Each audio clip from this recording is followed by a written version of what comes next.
Alhamdulillah, Alhamdulillahi Rabbil Alamin. Nahmaduhu wa nasta'inuhu wa nastaghfiruh wa na'udzu billahi min syururi anfusina wa min sayyiati a'malina. May yahdihillahu fala mudilla lahu wa may yudlil fala hadiya lahu. Asyhadu an la ilaha illallah wahdahu la syarika lah wa asyhadu anna Muhammadan abduhu wa rasuluhu la nabiyya ba'dah. Allahumma salli wa sallim wa barik ala sayyidina Muhammadin wa ala alihi wa sahbihi ajma'in, amma ba'du. Fa ya ayyuhal hadirun, usikum wa nafsi bi taqwallahi wa ta'atihi la'allakum tuflihun. Faqad qala Allah ta'ala fi kitabihil karim, a'udzu billahi minasy syaithanir rajim. Ya ayyuhalladzina amanu taqullaha haqqa tuqatih wa la tamutunna illa wa antum muslimun. Wa qala Rasulullah sallallahu alaihi wasallam, ittaqillaha haitsu ma kunta wa atbi'is sayyi'atal hasanata tamhuha wa khaliqin nasi bi khuluqil hasan.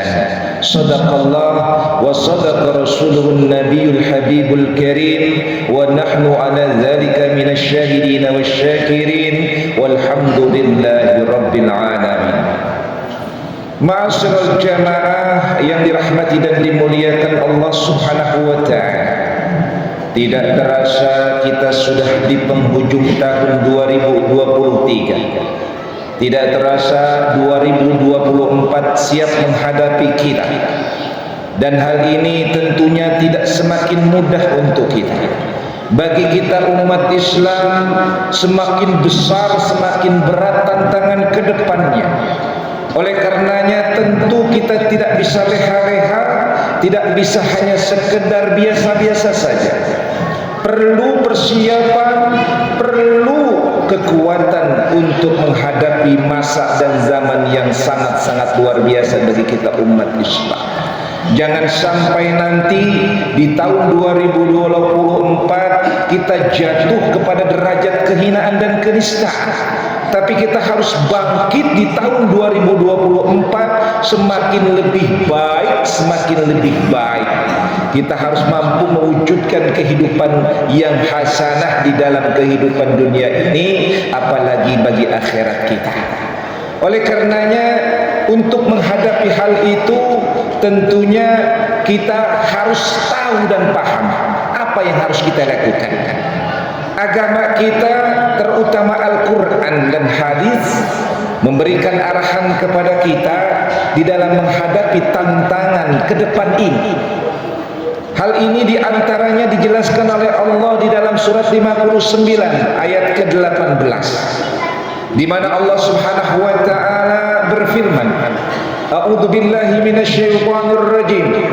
Ya ayyuhalladzina amanu taqullaha wal tanzur nafsum ma qaddamat lighad wattaqullaha innallaha khabirum bima ta'malun wa la takunu kalladzina nasullaha fa ansahum anfusahum ulaika humul fasiqun. Allah Subhanahu wa ta'ala menjelaskan kepada kita, wahai orang-orang yang beriman, bertakwalah kalian kepada Allah. Maka yang pertama kita lakukan adalah iman dulu. Iman kita baguskan. Karena hati-hati, agama boleh Islam, belum tentu dia iman. KTP-nya boleh jadi dia Islam, tapi bisa jadi dia nggak melaksanakan hukum-hukum Islam. Maka orang Islam yang dia berusaha melaksanakan keislamannya dengan keyakinan yang sungguh-sungguh, dia itu mukmin. Tapi ada juga orang Islam yang hanya sekedar agamanya Islam, tapi dia bahkan menjadi penentang terhadap aturan-aturan Islam. Nah, ini yang munafik nih. Orang munafik dan orang kafir itu sama baik, podo baik. Di mana Allah menjelaskan kepada kita bahwa innal munafiqina wal kafirina fi jahannam jami'a. Orang munafik dan orang kafir kafir ini di neraka jahanam dia bagiannya. Oleh karenanya yuk kita sama-sama iman kita ini mantepin, akidah kita ini kokohkan, jangan sampai digoyahkan oleh apapun. Karena iman ini ruh. Kalau manusia nggak ada ruhnya kan payah. Iman ini adalah energi kita. Nih masjid kita kalau kagak ada listrik, ada mati listriknya, nggak ada ini suara ruh.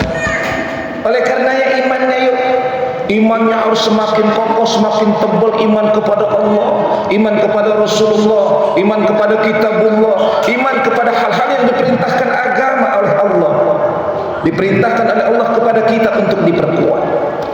Lalu yang berikutnya setelah iman ini kokoh, baru Allah menjelaskan ittaqullah, bertakwalah kita kepada Allah.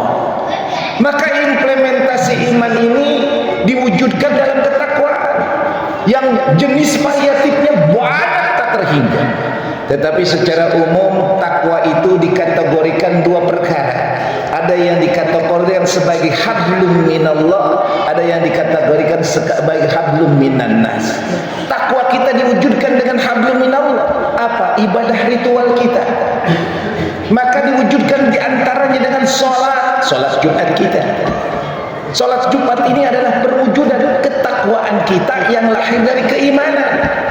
Kalau orang nggak punya iman atau orang imannya tipis-tipis, ada kumandang sholat Jumat, diajak sholat Jumat, antem nggak tergeruk sedikit pun untuk berusaha melaksanakan perintah Allah. Alhamdulillah kita salah satunya sudah mewujudkan keimanan dan ketakwaan kita dengan melaksanakan sholat Jumat. Jadi iman diwujudkan dengan takwa. Takwa sangat luas jangkauannya, bisa dalam ibadah hablum minallah dan hablum minan nas. Kita berhubungan dengan Allah dalam ibadah-ibadah ritual, dengan sholat kita diantaranya ibadah sosial yang banyak jenisnya. Contohnya saja kita punya listrik. Listrik ini kan fungsinya banyak, untuk mic, untuk AC, untuk lampu dan lain sebagainya dan sebagainya. Itulah sosial kita, di mana ketakwaan kita masukkan dalam berbagai macam elemen sosial kita, bermasyarakat kita. Dalam politik jangan main-main, harus takwa kita. Artinya apa? Nanti berpolitiknya harus sesuai dengan aturan Allah dan Rasulnya. Yang dipilih pemimpin-pemimpinnya, legislatif maupun nanti di tingkat presiden dan wakil presidennya, pilih yang bertakwa. Saya tidak menyebutkan partainya dan orangnya, silakan pilih. Silakan yang jadi argumentatif, yang jadi rujukan adalah Al-Quran dan As-Sunnah. As-Sunnah tidak menyebutkan siapa orangnya, tetapi Al-Quran dan As-Sunnah menyebutkan tanda-tanda dan ciri-cirinya. Jangan sampai memilih orang munafik. Coba di dalam surat At-Taubah begitu jelas dan gamblang Allah menjelaskan tentang karakteristik orang munafik. Luar biasa. Orang munafik ini bahkan mau membunuh Rasulullah ketika terjadi perang. Luar biasa. Oleh karenanya hati-hati, jangan salah pilih nanti ke depannya kita. Bertakwalah kita kepada Allah, wujudkan dalam ibadah ritual kita dan wujudkan dalam ibadah sosial kita. Lalu Allah menjelaskan berikutnya, wal tanzur nafsum ma qaddamat lighad, dan hendaklah diri dan hendaklah setiap kita memperhatikan apa yang telah dipersiapkannya untuk hari esok. Ghad di sini dimaknai oleh para alim ulama setelah kita mati. Sekarang kita hidup masih punya kesempatan untuk beramal yang baik. Kalau sudah mati, nggak bisa lagi, kecuali 3 perkara: amal jariah, ilmu yang bermanfaat, anak yang soleh dan soleh. Itu saja ladang pahala kita. Maka tadi alhamdulillah ada yang bersedekah nasi dengan pahalanya dikirimkan untuk almarhum dan almarhumah. Ini wujud dari amal yang mengalir ketika kita sudah mati. Tetapi selain itu kita tidak memiliki amal-amal yang menambah amal-amal kita. Maka ketika kita sudah mati, sangat merugi orang yang hanya sedikit amal ibadahnya dibandingkan dengan perbuatan-perbuatan kesalahan. Oleh karenanya hadirin yang berbahagia, yuk kita sama-sama persiapkan kematian kita ini. Kematian itu pasti datang, jangan ditakuti matinya, tetapi takutkan ketika kita sudah mati, apa yang dibawa. Wong kita pulang kampung saja, mau lebaran atau sudah lebaran, kita mau pulang kampung ketemu orang tua dan keluarga, kalau gak bawa duit ketar-ketir kita, kalau gaji ke-13 kagak turun ketar-ketir kita, kalau gak ada THR monyong bibir kita. Kenapa? Karena takut kita di sana tidak memiliki, tidak bisa memberikan untuk anak istri kita. Lah kita nanti kembali kepada Allah ketika mati, kita nggak bawa apa-apa, maka tidak ada balasan kecuali neraka. Na'udzubillah. Oleh karenanya yuk kita sama-sama tingkatkan, siapkan bekal menghadapi kematian kita. Dengan apa? Dengan amal ibadah kita, amal soleh kita. Karena yang menemani kita ketika kita di alam barzakh dan yang akan ditimbang nanti di mizan adalah amal ibadah, amal soleh kita. Tiap saat, tiap waktu, jangan pernah lewatkan kesempatan kita untuk beramal soleh. Dengan apapun yang kita mampu.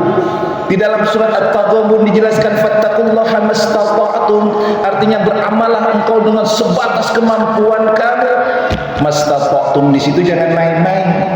Kalau diibaratkan mastata'tum itu ibarat orang lari ngelilingi lapangan, maka jangan berhenti sampai mau pingsan. Itu namanya mastata'tum. Jadi fattaqullaha itu jangan bertakwa itu hanya setengah-setengah. Tetapi haqqa tuqati artinya sampai maut, sampai Allah menetapkan azal kepada kita, maka kita harus bertakwa kepada Allah Subhanahu wa taala. Yuk, mari kita sama-sama rubah diri kita.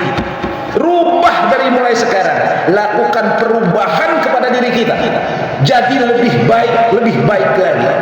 Di dalam sebuah penjelasan, di dalam sebuah hadis dijelaskan bahwa man kana yaumu khairan min amsihi bahwa rabih. Barang siapa yang hari ini lebih baik dari kemarin, maka dia adalah orang yang beruntung. Wa man kana yaumu misla amsihi bahwa maghburun. Barang siapa yang hari ini sama saja seperti hari kemarin, dia rugi.